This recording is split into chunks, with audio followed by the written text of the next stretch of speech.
गर्मी की एक शाम, रोज की तरह गांव के दो लोग बैठे हैं भोलू की चाय की दुकान पर। शाम का अड्डा भोलू की चाय के बिना जमती ही नहीं।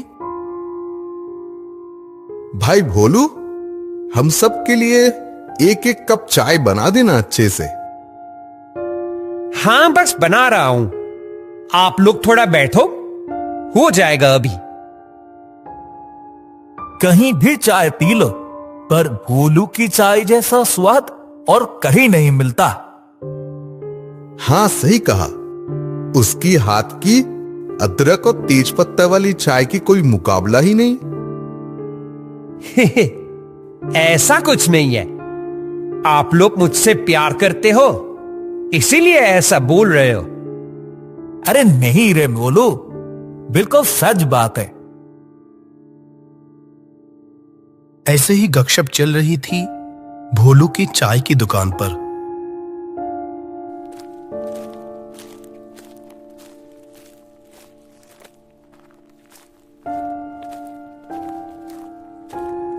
अरे वो देखो, मास्टर जी आ रहे हैं।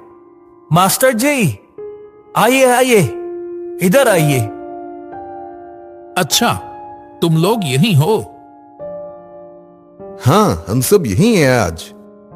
इस गर्मी के समय दिन भर की मेहनत के बाद भोलू की दुकान की चाय तो पीनी ही है। भोलू, मास्टर जी के लिए भी एक कप चाय बना दे, सब साथ में पिएंगे। हाँ, वो चाय बनाए, तब तक हम लोग बातें शुरू करते हैं। क्या कहते हो? अच्छा मास्टर जी, आप तो कितने सुंदर भूत की कहानियां लिखते हैं। पिछले महीने आपकी जो भूत की कहानी की किताब निकली ना, मेरे बेटे को खरीद कर दी थी, तो बहुत पसंद आई है उसको। ऐसा क्या? हाँ मास्टर जी, और नहीं तो क्या। अच्छा, आपने अपनी जिंदगी में सच में कभी भूत देखा है? हाँ हाँ, बताइए ना, देखा है? भूत? हाँ, देखा है। देखा है तो बताइए ना वो कहानी। अभी चाय पीते पीते भूत की कहानी सुनने में बहुत मजा आएगा।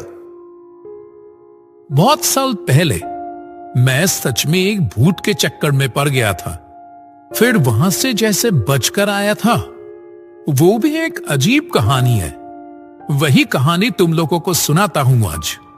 सुनो। हाँ हाँ मास्टर जी, बताइए बताइए। तब मैं इस बिलासपुर गांव में नहीं आया था। गोरखपुर गांव में प्राइमरी स्कूल का हेडमास्टर था। मेरे पिताजी के साथ उस गांव में रहता था तब। तो उस बार क्या हुआ, मोहन से कितने दिनों से मुलाकात नहीं हुई। पता नहीं, उसके लिए दिल बहुत घबराया हुआ है। उसे देखने की बहुत इच्छा हो रही है। आज कितने साल हो गए उससे बात किए हुए। मन उदास हो गया होगा शायद। वो तो है, बहुत दिन बात नहीं हुई, लेकिन पता नहीं क्यों कुछ दिनों से दिल में अजीब सी घबराहट हो रही है। उसे कुछ हुआ तो नहीं होगा ना? सोच रहा हूं एक बार उसके घर से घूम आऊं। क्या कहते हो पिताजी? कितने दिन पहले गया था, रास्ता सही से पहचान पाएगा? हाँ, क्यों नहीं। बचपन से वही तो कितने साल बिताए हैं। वो तो है, बहुत साल वहां नौकरी की थी, फिर तो यहां आ गए। ठीक है, तेरा जब दिल कर रहा है, जा घूम के आ। हाँ, कल ही निकल पड़ता हूं। रविवार को गोरखपुर से ट्रेन पकड़कर निकल पड़ा बादलपुर के लिए। जैसे जैसे बादलपुर की तरफ बढ़ने लगा, बचपन की सारी यादें जैसे दिल में जमा होने लगी। कुछ साल पहले भी तो आया था मोहन के घर, लेकिन तब तो ऐसा कुछ नहीं लगा था। तो अब क्यों ऐसा लग रहा है बार बार? बादलपुर जब पहुंचा तब शाम ढलकर रात होने लगी थी लगभग। स्टेशन के बाहर एक भी रिक्शा दिखाई नहीं दिया। ये जगह वैसे की वैसे ही रह गई। शाम होते ही कुछ नहीं मिलता और ना रुककर चलना शुरू किया।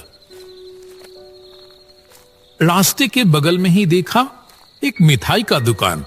मेरा दोस्त दही खाना पसंद करता है, इसलिए सोचा उसके लिए थोड़ा दही ले लेता हूं। भैया, आपकी दुकान की दही खत्म हो गई, 1 किलो मिलेगी क्या? आपकी किस्मत बहुत अच्छी है। 1 किलो तो नहीं, पर 500-600 ग्राम हो जाएगी।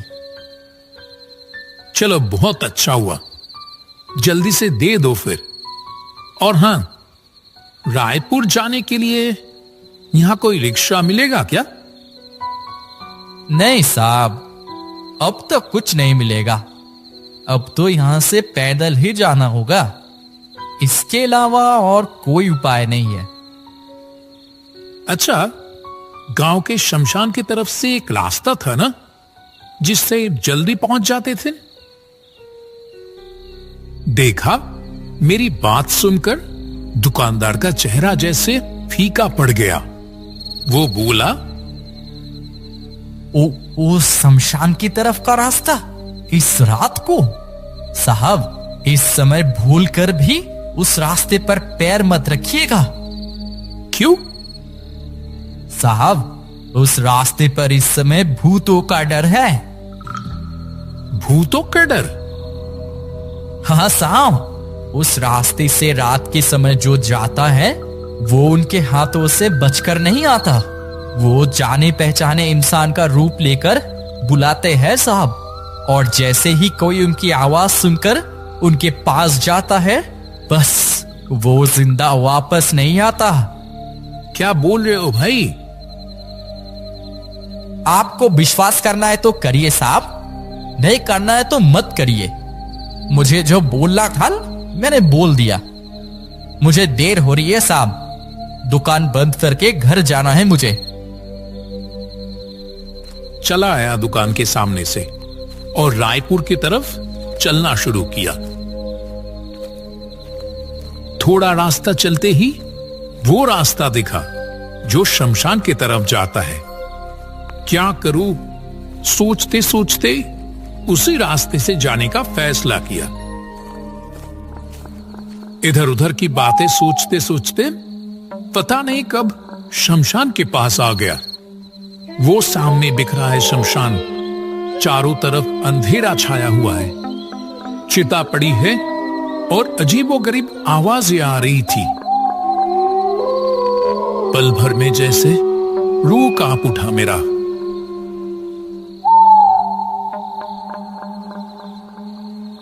आशु, मुझे बहुत तकलीफ हो रही है, थोड़ा मेरे पास आएगा? हाँ, मेरे पास।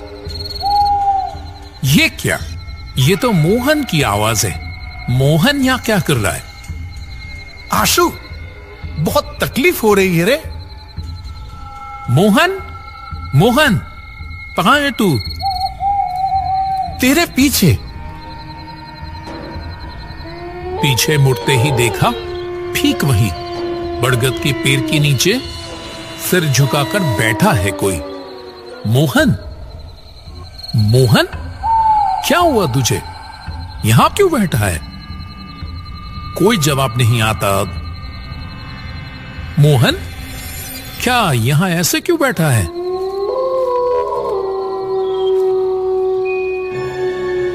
उस चेहरे को देखकर डर से चौंक गया मैं।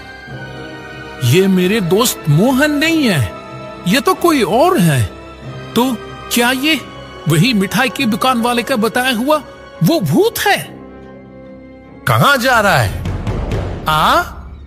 मेरे पास आ। आशु, उस तरफ कहां जा रहा है? इतना बर्फ जैसा ठंडा हाथों का स्पर्श। मोहन, तू यहां वो वहां वो कौन था? कहां कौन? तू इधर आ, हमारे घर जाने के लिए आया है ना? चल चल मेरे साथ। मोहन, तू इस समय इधर कैसे आया? बाजार गया था तू आएगा इसीलिए थोड़ी खरीदारी कर ली। मेरा दोस्त आ रहा है इतने दिनों बाद। चल चल, अब चलते चलते बात होगी। और ये सब्जी का थैला पकड़। अरे मोहन, मैं आऊंगा ये तुझे कैसे पता चला? वाह रे, तूने चिट्ठी नहीं दी थी? मैं तो तेरी चिट्ठी का जवाब दे ना सका, पर मैं समझ गया था तू आएगा मुझसे मिलने।